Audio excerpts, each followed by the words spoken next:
hajah. Karena orang yang meminta itu kadang-kadang masih banyak ada di rumah permintaan, tapi di rumah masih ada. Kadang-kadang permintaan sugi pada dimintai. Pura-pura. Nah, kemudian kalau orang berhutang itu tidak mungkin dia berhutang kecuali hajat. Kalau mungkin datang ke rumah kita itu berhutang kecuali hajat. Maka menghutangi orang itu dapat pahalanya lebih ganda, 18 lipat. Nah inilah. Jadi asal nanti orang berhutang itu ada macam-macamnya kita. Kemudian hukum menghutangi orang. Kadang-kadang hukum menghutangi orang itu hukumnya wajib. Seperti orang yang dalam kondisi darurat. Darurat misalnya kayak Pak, kalau mau makan datang hutang beres, kita hutangi. Datang hutang duit kita uniki, namun kita ada. Asal orang ini dalam kondisi darurat, itu hukumnya wajib. Karena bila kita akan hutanginya dapat malapetaka, bisa mati, bisa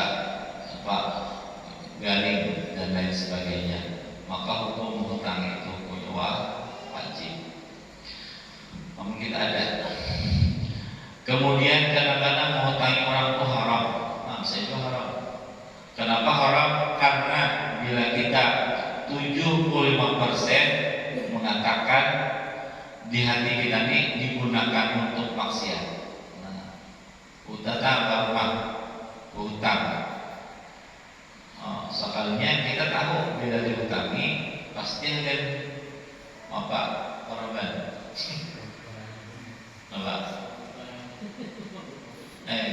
Menukar kamar.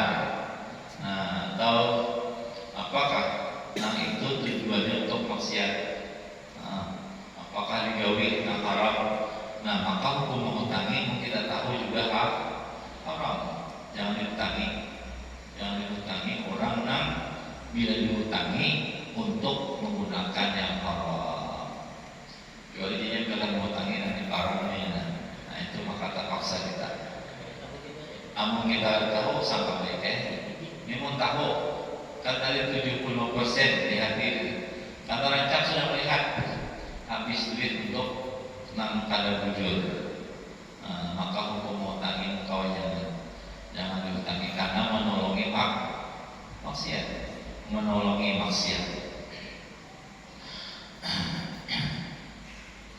Kemudian kadang-kadang menghutangi orang itu makruh bila kita menyangka 75% ini itu menggunakannya untuk makruh. Makruh. Apa contohnya makruh? Misalnya anak masjid, ada orang menjual jengkol di buka, utang lo yang tukar jengkol. Kayak dulu, imam masjidnya mantap. Karena pas masjid kita berbau potong, itu hukumnya makruh. Tapi hutang jam subuh jam 7 itu masih di lampunya kan juhur.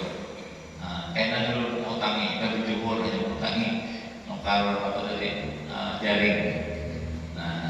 Karena itu mengganggu malaikat, baunya mengganggu malaikat, mengganggu kawan jamaah. Makruh kita menghutangi orang anak memakan jaring karena semenjak. Dan wafir Allah dan dalam kitab Allah pada bab syahadat bahwasanya hanya saya boleh berhutang bagi orang yang tahu bahwa dirinya mampu bayar. Jadi kita berusaha menjadi kira itu berhutang tuh kau bayar. Amun pacaran apa bayar rusak. Hutang ya karena hutang banyak tapi kalau bayar. Kecuali dari darurat, kamu darurat tuh yang pulang. Misalkan duit kamu habis duit, Nah, lalu berhutang anak menukar beres apakah itu boleh. Tapi mungkin ini hutang terus anak sini, padahal kalau tapi kau bayar. Nah, karena berat karena hutang ini hutang lebih baik hutang lebih baik hutang lawan Allah daripada hutang dengan manusia. Amun hutang lawan Allah, amun kita berdosa diampuni Allah. Tapi kalau hutang lawan manusia berat sampai mati syahid pun tidak bisa. Roh itu naik kecuali hutangnya lunas. Nah, kecuali terpaksa tadi. Kalau darurat kenapa? Biar kau bayar tetap kalau hutang harus hutang. Dan tidak boleh, haram hukumnya pura-pura sugih dan menyembunyikan kefakiran karena hendak berhutang. Ini supaya orang percaya nih, kalau ayah ada tamu tapi nanti kisah bos, aku aja berhutang lah 20 juta. Nah, datang dia motor harta karena motor menyewa orang pinjam tangan, terus menyewa juga jam tangan. Kalau meyakinkan ada datang bina iya yakin utang 100 juta utangnya, bulan kita bayar aja nih, lagi di bulan lagi kiriman transfer, ada pastihan.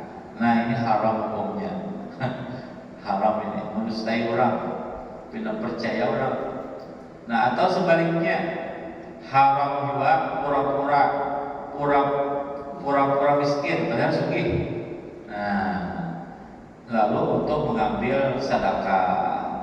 Nah, ada juga yang ini padahal rumah ganda. Nah, bayar di singgah di pasar Mongol itu besilih di WC kan besilih. Nah, baju yang baik buat dalam tas, pakai baju cupang camping, salawar ganti nang bulog,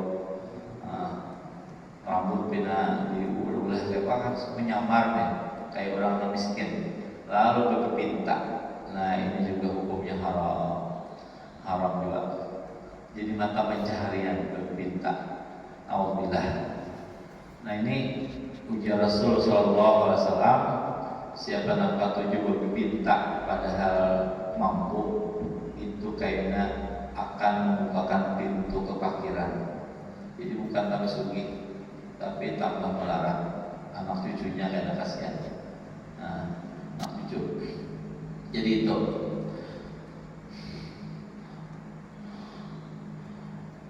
Terus kemudian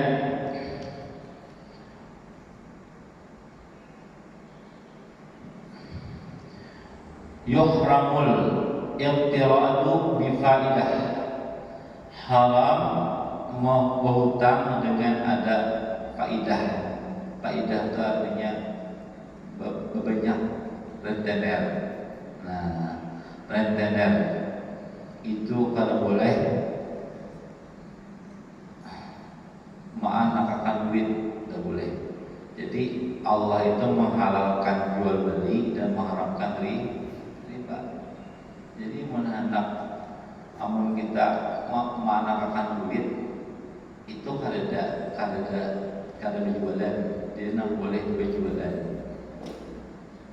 Maka nang bahayanya jar Allah, wa yamhaqullahu riba wa yurbis sadaqah. Allah akan menghancur harta riba dan menyuburkan sedekah. Itu Allah nak ucap. Makanya kadang-kadang nah ini ujung-ujungnya cabut Allah barakah rezekinya. Cara Allah mencabut itu dalam kitab Nasaihul Ibad. Bisa banyak kayak duit, cuma kan manfaat.